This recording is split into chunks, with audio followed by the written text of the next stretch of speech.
no death. It is only a transition to a different sphere of consciousness.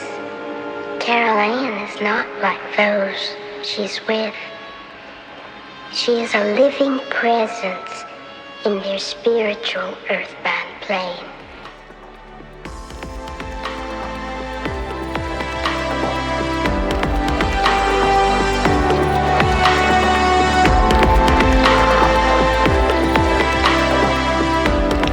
Hello and welcome to episode 82 of the Talking to the Dead podcast. Today, I'm going to embark on an in-depth exploration of meditation and astral projection and the profound practice of allowing the mind to traverse to different dimensions. This is a wonderful opportunity to discuss things that are very much related to the previous podcast about remote viewing and also about the use of consciousness in order to be able to travel out of the body and to different dimensions. That clearly is where all the different things that exist are, that are not incarnate. And if you can actually visit other dimensions, you'll get the chance potentially to visit people who are now dead, but also interdimensional beings and other entities. This is again something that fascinates me, so I've done quite a lot of research on that. But firstly, I've had an email from a regular listener, and she's asking me a question about the previous episode. So what she says is that if books, music, art is stuff that is being created in this universe of ours, but it exists already in another dimension, that must mean that creations from other dimensions exist in yet another dimension. So there could be infinite dimensions with slightly different versions of the books, music, and everything we're creating here. Maybe even it was created by different dimensions of ourselves. Now, that's a fascinating question. What immediately came to my mind, and I think this is the right approach, is that it's very easy to explain that everything has been created before if you understand that if you're out of a physical incarnation, you're not constrained anymore to the linear nature of time. That was, again, wonderfully demonstrated in Christopher Nolan's film Interstellar, where he tried to do a sort of a pictorial movie representation of this type of fifth dimension, where there is no linear time, that everything is happening simultaneously. And I think that's correct, and I think that's probably based on good sound academic and scientific research. So theoretically, if everything is happening at the same time, and there is no beginning, there's no end, there's no middle, there's just it happening, just the now, then everything has been created. And everything, I presume, has not been created. But from the purposes of our discussion, a piece of music that you hear today is something that we're hearing in the now today on the 14th of January 2026. But if there is no sense of time, then it doesn't matter what date I'm actually listening to it, because it could be in 2050, it could be in 33,500, or it could have been in 1832. It really doesn't matter because there is no time. Therefore, if you are a sensitive person, and usually musicians are, and you are going into this place of inspiration where you are pulling back what you're sort of channeling and what you're feeling within a musical environment, perhaps with non-human collaborators, you're channeling something that, in terms of my understanding of the way consciousness works, you're channeling something that exists. All you're doing is sort of taking dictation. You're bringing it into this world, into this reality. So yes, there must be limitless variations of everything that's ever been produced, as well as everything that's ever been produced is happening right now. That's the best explanation I can give, and I know it's not easy to understand, but it's this everything is happening everywhere at once idea. And if you have this confusion, perhaps, that humans are not so much involved in the creation, I could challenge that and say, well, of course they're involved in the creation, because as a musician, you've got to be able to recognize that music. You've got to be able to channel it in the first place. So therefore, you have to have an understanding of music. And you've got to be able to reproduce it on musical instruments or in musical notation, so it can be played and used. So all of that requires tremendous skill and practice, and doesn't diminish the fact that musicians are very special creative people. I think all that's being suggested here is that the inspiration they get is not happening in their brains. It's non-local. It's happening by tapping into a remote consciousness where all of that has been created already. And I don't suppose when you're writing something, you necessarily get the idea that it's happened already. You're feeling that you're creating things. I actually watched a YouTube video of one of my favorite bands, and listeners will know that, called Genesis. And it's a very interesting video. It was shot back in the 80s on very bad camcorder footage by Phil Collins. And it shows them creating the song Mama, and I think also the Home by the Sea, from the album that they were producing at the time called Genesis. And it's really fascinating to watch these three creative people creating the song Mama that they believe that they are actually composing. But you can see when you're watching this, particularly Phil Collins, when he's singing over a piece of music that the other two are already playing. He's singing a song which is familiar, but he hasn't got the words yet.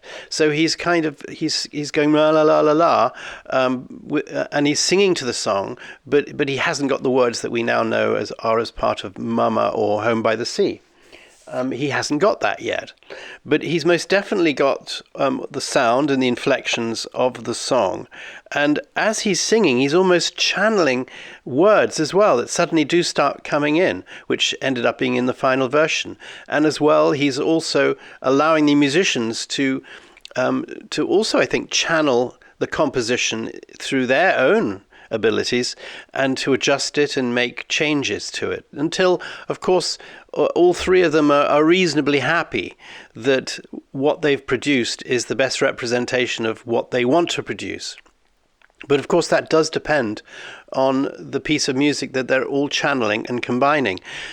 It made me think then that if three independent people are channeling a piece of music and not kind of aware of it, then yes, I suppose at the human level there is a sort of discussion that's going on. There's a backwards and forth between the musicians to accept and discard parts of what's being channeled. So that, if you like, then creates a unique piece of music that all three of them, through negotiation, are creating.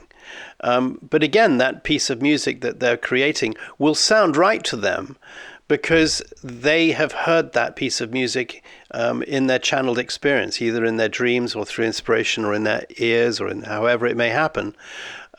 So again, it's not something that you could say is unique to them.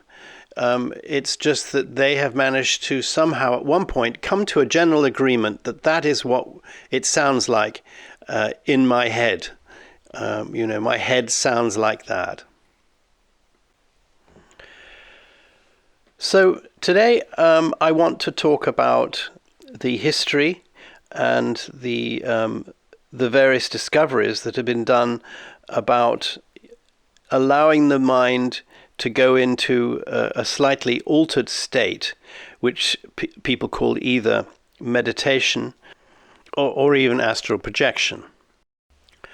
Meditation at its core is a mental practice that involves focused attention, and often on breath or a mantra or an object, to achieve a state of heightened awareness or relaxation. From a neuroscientific perspective, it's associated with changes in brainwave patterns. It's been described that the beta waves, which are associated with active thinking, shift to alpha and theta waves, and this promotes calm and introspection. Astral projection, often termed as out-of-body experiences or OBEs, refer to that sensation of one's consciousness being separated from the physical body to explore non-physical realms and different dimensions. Now, scientifically, out-of-body experiences are usually considered to be perceptual illusions or dissociative states, yet, as I've discussed before, they hold a very deep spiritual significance across many cultures as a means of accessing higher dimensions.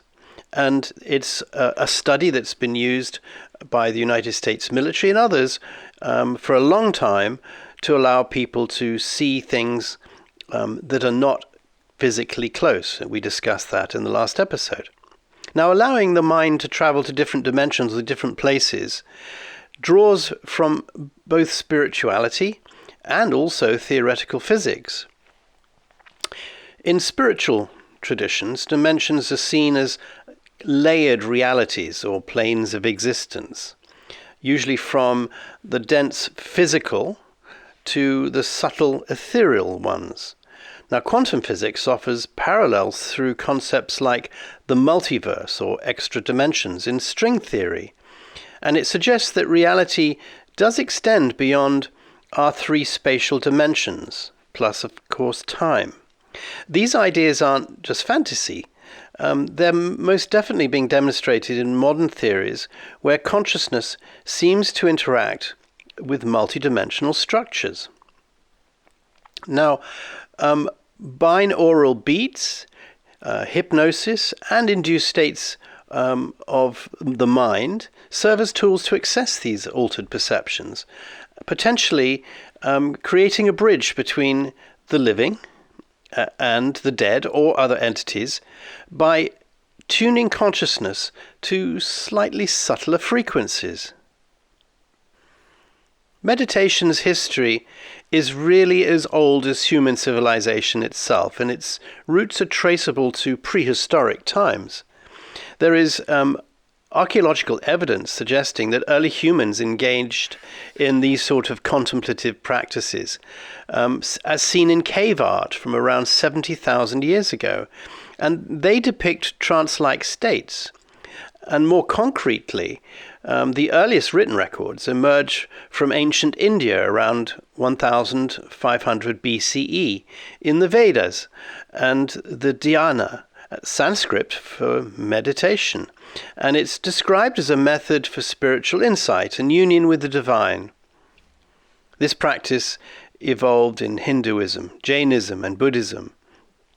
And in the 5th century, it turned more into insight meditation. I think it's called vipassana or samatha, which is calm, and it's a way of achieving enlightenment. In China, Taoist meditation practices date back to the 6th century before Christ, and that emphasizes harmony with the Tao through breath control and visualization. Now, Western parallels start appearing in ancient Greece, where philosophers like Plotinus, a 3rd century before Christ philosopher, and he advocated contemplative introspection. And that idea allowed you to merge with the One. This was a concept very similar to spiritual transcendence.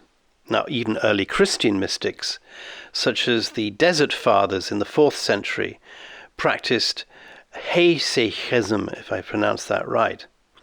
It was a form of silent prayer and meditation aimed at the divine union. In the 19th century, meditation was very popularized in the West by Swami Vivekananda in 1893 in the World's Parliament of Religions. And scientifically, the 20th century brought empirical validation. a chap called Herbert Benson in 1970 did research at Harvard demonstrating relaxation response, where meditation reduces stress hormones and alters brain activity. Neuroimaging studies, like those using MRIs, show meditation actually thickens the prefrontal cortex and shrinks the amygdala, which enhances emotional regulation and focus. Now, in the context of my podcast, meditation tends to quieten what they call the ego self, and it potentially opens up channels to spirit communication. And that's, of course, very common in the mediumistic traditions, where altered states facilitated contact with the dead. Now, indigenous shamans worldwide have used meditation and trances for millennia. In Australia, Aboriginal dreamtime practices, which elders enter meditative states to connect with ancestral spirits. And similarly, in ancient Egypt, sleep temples, about 3,000 years before Christ, various priests introduced meditative dreams for healing and prophecy. In 2014, there was a study on mindfulness that linked long-term medication to increased gamma brainwaves, and this is associated with heightened perception and perhaps explaining visions of other realms.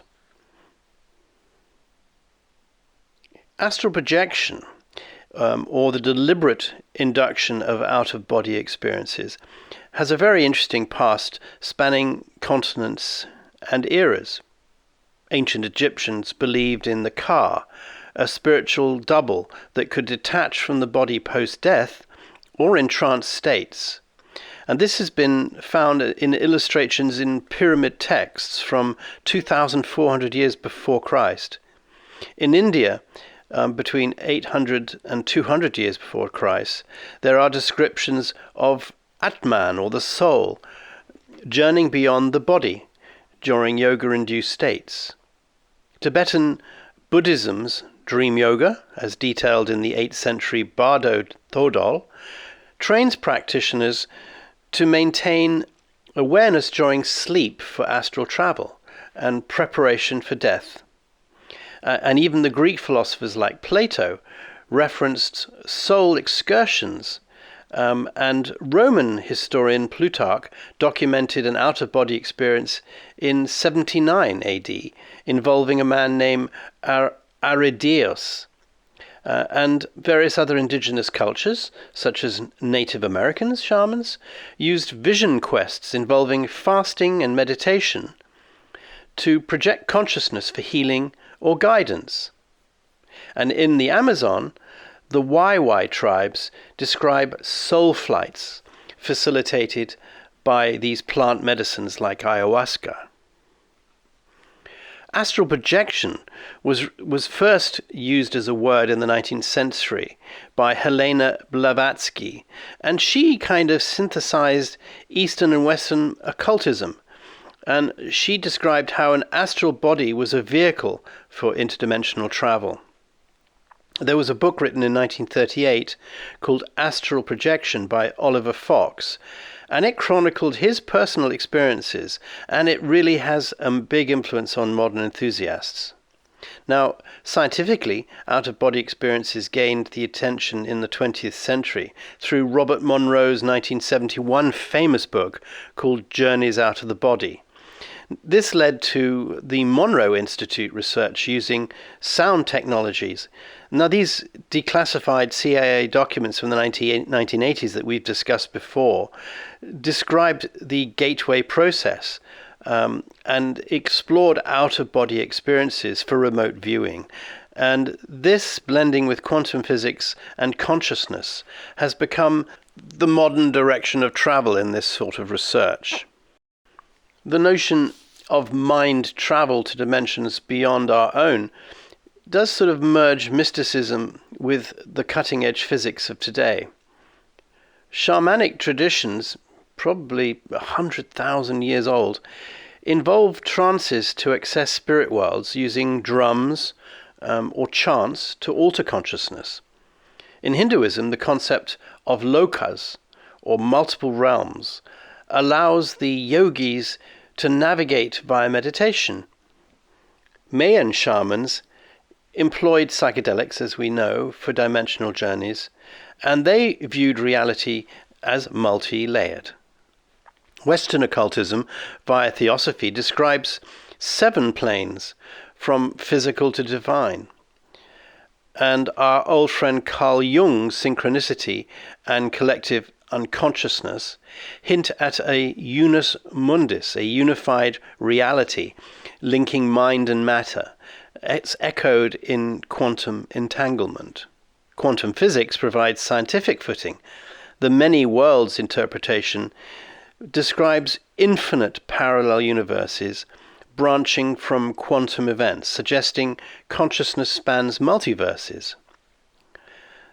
Roger Penrose and Stuart Hameroff's have a theory called ORCH, or OR theory, and it links consciousness to quantum processes in microtubules, implying access to multidimensional states. String theory proposes up to 11 dimensions, curled up in subatomic scales. The discovery of binaural beats in 1839 by Heinrich Dove changed a lot of interesting things in the manipulation of the mind. He observed that slightly differing tones in each ear produced a perceived beat at the frequency difference. This is some sort of auditory illusion that arises from brainstem integration. And in 1973 there was another article by Gerald Oster, and he created a tremendous interest in linking beats to brainwave. Now, psychological research has found that using various frequencies, various beat frequencies, can help anxiety reduction. And in spiritual contexts, they seem to mimic the shamanic drumming, inducing trances for projection. Monroe's hemisync system uses them for out-of-body experiences. And if you're interested in that stuff, there's plenty of hemisync stuff available on YouTube, and also binaural beats. Now, being able to confuse the brain or get the brain to enter a slightly different state is very familiar to those people who have been through hypnosis or managed to have learned how to induce states of hypnosis. It originated with Franz Mesmer's 18th century animal magnetism, introducing trances for healing. And James Braid renamed it hypnosis in 1841, and he viewed it as a focused suggestibility. Modern science sees it very much as a tool and a heightened attention with reduced peripheral awareness. But as it's so scientifically accepted, it must be, therefore, proof that you can change the mind's awareness and get it to enter a different state of consciousness. So, before I go, what I wanted to do for the rest of the episode is play you some binaural beats. What you have to do is, if you possibly can, is avoid listening to this while you're driving your car, but get a pair of headphones and connect it to however you listen to this podcast. Obviously stereo, it has to be stereo. And you'll find that you'll get different sounds coming through different heads, different ears. And that's very important because it's that interplay between the different sounds that are creating these beats in your head. I will play you now one of these recordings that I've got. I would enjoy hearing some feedback from you as to whether it had any effect on you at all. But try to empty your mind. Don't get too involved in thinking. Just see where it takes you. and maybe jot down any impressions that you have afterwards. Here it is.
Well, that was 30 minutes of relaxation. And the important thing is this is being created at 7.5 hertz.